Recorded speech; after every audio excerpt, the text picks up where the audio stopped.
కూడా ఈ రోజు నుంచి ప్రార్థన చేయండి, స్వామివారి మంత్రం జపం చేయండి. ఒక్క అమావాస్య రోజునే కాదు, ప్రతిరోజు కూడా లేచిన వెంటనే ఈ మంత్రం చదువుతూ భూమాతకు నమస్కారం చేయండి.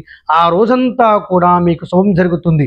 ఈ విధంగా ఒక 6 అమావాస్యలు మీరు రాజమహేంద్రవరంలో మన అఖండ గోదావరి నది తీరాన స్వర్ణాకర్షణ కాల భైరవ స్వామి వారి యొక్క క్షేత్రంలో ప్రత్యేకంగా మూల విరాట్కు మాత్రము ఇక్కడ అభిషేకము చేసుకోవడము, హారతి సమర్పణ చేయడము, స్వామివారి యొక్క పాదాలను తాకేటటువంటి మహోన్నతమైనటువంటి అవకాశం అందరికీ కల్పించబడింది. అలాగే ఆ రోజు స్వామివారి యొక్క మహాప్రసాదంగా నాణాలను కూడా ప్రసాదంగా ఇస్తారు ఈ యొక్క క్షేత్రంలో. ఇలా నాణాలను ప్రసాదంగా ఇచ్చేటటువంటి ప్రపంచంలో ఏకైక భైరవ క్షేత్రం స్వర్ణాకర్షణ భైరవ క్షేత్రం రాజమహేంద్రవరంలో ఉంది. ఈ స్వామివారి యొక్క దర్శనం ప్రతి ఆదివారము, అష్టమి, అమావాస్య, పౌర్ణమి రోజుల్లో మాత్రమే ఉంటుంది. ఉదయం 7 గంటల నుండి మధ్యాహ్నం 12 గంటల వరకు మాత్రమే ఉంటుంది.